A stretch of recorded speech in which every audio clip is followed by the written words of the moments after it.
Students साडा topic आ sources of values मुल्लां दे सोमे। सोमे का अर्थ आ जिथों कोई चीज़ उपजदी है उसनूं सोमा कहा जाता, उस चीज़ का सोर्स कहा जाता है। तो जिहड़ियां वैल्यूज़ ने कोई जमांदरू नहीं हुंदियां। जदों मनुख जन्म लैंदा वो किसी मुल्लां नाल जां वैल्यूज़ नाल जन्म नहीं लैंदा। जन्म तो बाद जिहड़ी जिहड़ी चीज़ दे संपर्क दे विच आउंदा है तो अपने मुੱਲ ने जिहड़े बनाउंदा ਜਾਂਦਾ है। ਤਾਂ ਇਹ ਮੁੱਲਾਂ ਦੇ ਸਰੋਤ ਅਸੀਂ ਆਮ ਤੌਰ 'ਤੇ ਕਹਿ ਸਕਦੇ ਹਾਂ ਸੁਸਾਇਟੀ ਜਾਂ ਸੋਸ਼ਲ ਇੰਸਟੀਟਿਊਸ਼ਨਸ। ਸਾਇੰਸ ਸਾਨੂੰ ਮੁੱਲ ਸਿਖਾਉਂਦੀ ਹੈ, literature, philosophy, organisations, work and career, peer group.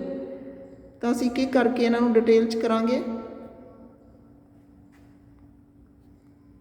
ਸਭ ਤੋਂ ਪਹਿਲਾਂ ਸਾਡੇ ਕੋਲ ਹੈਗਾ ਸੋਸ਼ਲ ਇੰਸਟੀਟਿਊਸ਼ਨਸ, ਜਿਹਦੇ ਵਿੱਚ ਪਹਿਲੀ ਇੰਸਟੀਟਿਊਸ਼ਨ ਹੈਗੀ ਆ ਪਰਿਵਾਰ।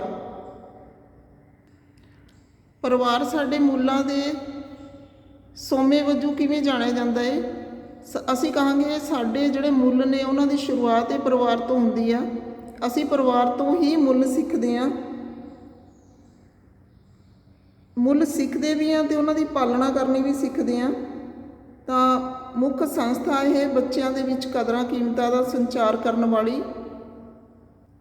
ਬੱਚੇ ਦਾ ਵਰਤਾਓ ਜਿਹੜਾ ਹੈ ਉਹ ਪਰਿਵਾਰ ਦੇ ਵਿੱਚ ਹੀ ਬਣਦਾ ਹੈ, ਜਾਂ ਅਸੀਂ ਕਹਿੰਦੇ ਹਾਂ ਕਿ ਉਸ ਨੂੰ ਪਰਿਵਾਰ ਹੀ ਬਣਾਉਂਦਾ ਹੈ। ਚੰਗਾ ਮਾੜਾ,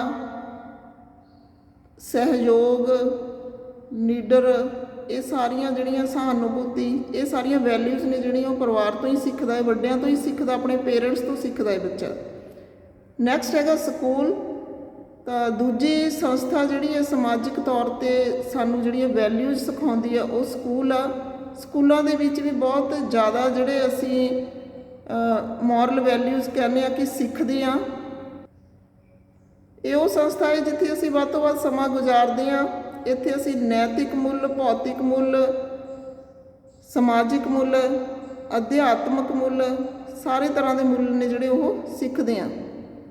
ਅੱਗੇ ਹੈਗਾ ਰਿਲੀਜਨ। ਰਿਲੀਜਨ ਵੀ ਇੱਕ ਸੋਸ਼ਲ ਇੰਸਟੀਟਿਊਸ਼ਨ ਹੈ ਜਿਹੜੀ ਸਾਨੂੰ ਮੁੱਲ ਪ੍ਰਦਾਨ ਕਰਦੀ ਹੈ ਜਾਂ ਮੁੱਲ ਸਿਖਾਉਂਦੀ ਆ। ਤਾਂ ਇੱਕ ਸੋਮਾ ਇਹ ਮੁੱਲ ਦੇਣ ਦਾ। ਇਸ ਅਸੀਂ ਕਹਾਂਗੇ ਰਿਲੀਜਨ ਦੇ ਬੇਸ 'ਤੇ ਕਿਹੜੇ ਮੁੱਲ ਬਣਦੇ। ਰਿਲੀਜਨ ਜਿਹੜਾ ਇਹ ਸਾਨੂੰ ਬਹੁਤ ਤਰ੍ਹਾਂ ਦੇ ਮੁੱਲ ਸਿਖਾਉਂਦਾ ਹੈ।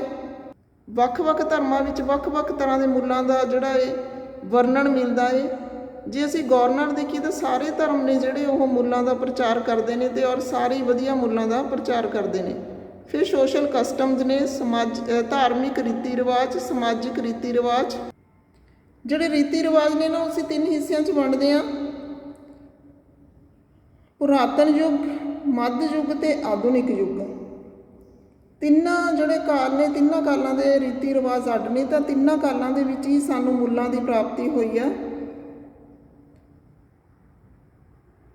ਪਹਿਲਾ ਹੈਗਾ ਐਨਸ਼ੀਐਂਟ ਇੰਡੀਆ।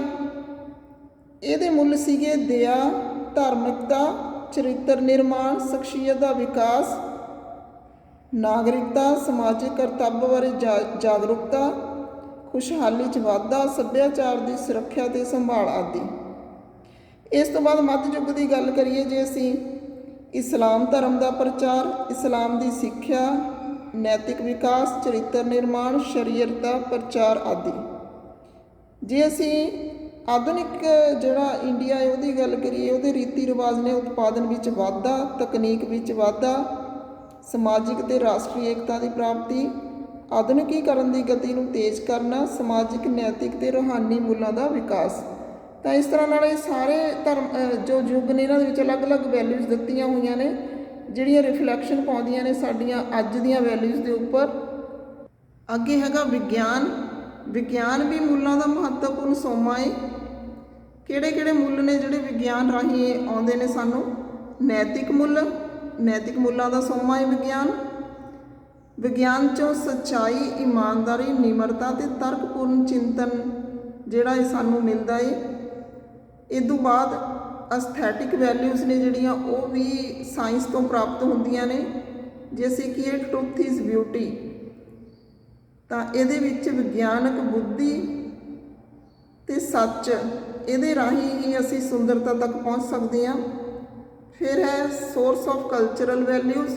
ਸਾਇੰਸ ਜਿਹੜਾ ਹੈ ਉਹ ਸੱਭਿਆਚਾਰਕ ਮੁੱਲਾਂ ਦੇ ਵਿੱਚ ਵੀ ਯੋਗਦਾਨ ਪਾਉਂਦਾ ਹੈ ਜਾਂ ਉਹਨਾਂ ਦਾ ਵੀ ਸੋਮਾ ਹੈ। ਫਿਰ ਹੈਗਾ ਲਿਟਰੇਚਰ।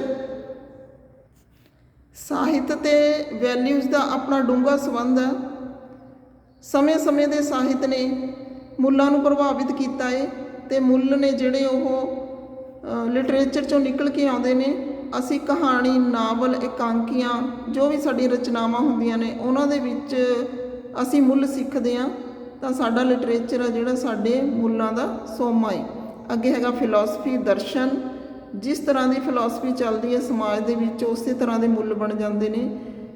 ਤਾਂ ਜੋ ਵੀ ਸੋਚ ਹੁੰਦੀ ਹੈ ਸਮਾਜ ਦੀ, ਜੇ ਸਾਡੀ ਕੱਲ੍ਹ ਸਮਾਜ ਦੀ ਸੋਚ ਸੀਗੀ ਰੋਟੀ, ਕੱਪੜਾ ਤੇ ਮਕਾਨ, ਪਰ ਅੱਜ ਸਮਾਜ ਦੀ ਲੋੜ ਆ ਜਿਹੜੀ ਉਸ ਤੋਂ ਵੱਧ ਆ, ਤਾਂ ਉਵੇਂ ਵੈਲਿਊਜ਼ ਨੇ ਜਿਹੜੀਆਂ ਬਦਲਦੀਆਂ ਨੇ। ਫਿਲਾਸਫੀ ਵੀ ਵੈਲਿਊਜ਼ ਨੂੰ ਬਦਲਣ ਦੇ ਵਿੱਚ ਸਹਾਇਤਾ ਕਰਦੀ ਆ, ਜਾਂ ਇਹ ਕਹਿ ਲਈਏ ਕਿ ਦਰਸ਼ਨ ਆ ਜਿਹੜਾ ਉਹ ਮੁੱਲਾਂ ਦਾ ਸੋਮਾ ਹੈ। ਫਿਰ ਹੈਗਾ ਆਰਗੇਨਾਈਜੇਸ਼ਨਸ। ਅਲੱਗ-ਅਲੱਗ ਤਰ੍ਹਾਂ ਦੀਆਂ ਸੰਸਥਾਵਾਂ ਵੀ ਮੁੱਲ ਪ੍ਰਦਾਨ ਕਰਦੀਆਂ ਨੇ, ਜਿਵੇਂ ਸਮਾਜ ਦੇ ਵਿੱਚ ਫੈਲੀਆਂ ਹੋਈਆਂ ਹੋਰ ਸਮਾਜਿਕ ਸੰਸਥਾਵਾਂ ਜਿਨ੍ਹਾਂ ਦੇ ਵਿੱਚ ਅਸੀਂ ਗਰੁੱਪਾਂ ਦੇ ਵਿੱਚ ਇਕੱਠੇ ਹੁੰਦੇ ਹਾਂ ਅਤੇ ਗਰੁੱਪਾਂ ਦੇ ਵਿੱਚ ਹੀ ਜਿਹੜਾ ਅਸੀਂ ਵੈਲਿਊ ਸਿੱਖਦੇ ਹਾਂ। ਇਹਦੀ ਐਗਜ਼ਾਮਪਲ ਲੈ ਸਕਦੇ ਹੋ ਤੁਸੀਂ, ਜਿਵੇਂ ਧਾਰਮਿਕ ਪ੍ਰਚਾਰਕ ਸਮੂਹ ਹੋ ਸਕਦੇ ਨੇ, ਜਾਂ ਕੋਈ ਜਿਮ, ਖੇਡ ਕਲੱਬ ਆਦਿ ਹੋ ਸਕਦੇ ਨੇ ਜਿੱਥੇ ਅਸੀਂ ਵੈਲਿਊਜ਼ ਸਿੱਖਦੇ ਹਾਂ। ਵਰਕ ਐਂਡ ਕੈਰੀਅਰ, ਕੰਮ ਅਤੇ ਕੈਰੀਅਰ। ਤਾਂ ਅੱਜ ਦੇ ਜ਼ਮਾਨੇ ਦੇ ਵਿੱਚ ਕੰਮ ਅਤੇ ਕੈਰੀਅਰ ਮੁੱਖ ਨੇ ਸਾਡੇ, ਤਾਂ ਇਹਨਾਂ ਤੋਂ ਅਸੀਂ ਵੈਲਿਊ ਸਿੱਖਦੇ ਹਾਂ। ਇਹ ਸਾਨੂੰ ਵੈਲਿਊ ਸਿਖਾਉਂਦੇ ਨੇ। ਕੰਮ ਮਤਲਬ ਅੱਜ ਦੇ ਟਾਈਮ ਦੇ ਵਿੱਚ ਅਸੀਂ ਕਿਸ ਤਰ੍ਹਾਂ ਪੈਸਾ ਕਮਾ ਸਕਦੇ ਹਾਂ, ਅਸੀਂ ਕਿਸ ਤਰ੍ਹਾਂ ਆਪਣਾ ਕੈਰੀਅਰ ਬਣਾ ਸਕਦੇ ਹਾਂ, ਅੱਜ ਸਮੇਂ ਦਾ ਟਰੈਂਡ ਕੀ ਆ, ਇਹ ਸਾਰੀਆਂ ਚੀਜ਼ਾਂ ਸਾਡੀਆਂ ਵੈਲਿਊਜ਼ ਨੂੰ ਪ੍ਰਭਾਵਿਤ ਕਰਦੀਆਂ ਨੇ। ਪੀਅਰ ਗਰੁੱਪ, ਸਹਿਯੋਗੀ ਜਾਂ ਸਾਥੀ ਗਰੁੱਪ। ਸਮੂਹਾਂ ਦੇ ਆਪਣੇ ਆਪਣੇ ਵਿਸ਼ਵਾਸ, ਆਪਣੇ ਆਪਣੇ ਮਤ ਅਤੇ ਆਪਣੇ ਆਪਣੇ ਜਿਹੜੇ ਰੂਲ ਹੁੰਦੇ ਨੇ, ਉਹਨਾਂ ਮੁਤਾਬਕ ਜਿਹੜੇ ਅਸੀਂ ਮੁੱਲ ਸਿੱਖਦੇ ਹਾਂ, ਜਾਂ ਜੋ ਵੀ ਗਰੁੱਪ ਦਾ ਹਿੱਸਾ ਹੁੰਦੇ ਨੇ ਉਹ ਸਾਰੇ ਮੈਂਬਰ ਉਹ ਰੂਲਸ ਨੂੰ ਅਪਣਾਉਂਦੇ ਨੇ ਅਤੇ ਮੁੱਲ ਸਿੱਖਦੇ ਨੇ। ਇਸ ਤਰ੍ਹਾਂ ਨਾਲ ਜਿਹੜੇ ਮੁੱਲ ਨੇ ਉਹ ਅਲੱਗ-ਅਲੱਗ ਸੋਮਿਆਂ ਤੋਂ ਸਾਡੇ ਤੱਕ ਪਹੁੰਚਦੇ ਨੇ ਅਤੇ ਮਨੁੱਖ ਆ ਜਿਹੜਾ ਉਹ ਸਾਰੇ ਸੋਮਿਆਂ ਰਾਹੀਂ ਮੁੱਲ ਗ੍ਰਹਿਣ ਕਰਦਾ ਹੈ। ਤਾਂ ਇਹ ਸੀਗਾ ਸਾਡਾ ਅੱਜ ਦਾ ਕੁਐਸਚਨ, ਸੋਰਸਿਸ ਆਫ ਵੈਲਿਊਜ਼। ਕਿਹੜੇ ਢੰਗਾਂ ਰਾਹੀਂ ਮੁੱਲ ਨੇ ਜਿਹੜੇ ਸਾਡੇ ਤੱਕ ਪਹੁੰਚਦੇ ਨੇ। ਅੱਜ ਦੀ ਵੀਡੀਓ 'ਚ ਇੰਨਾ ਹੀ। Okay, thanks.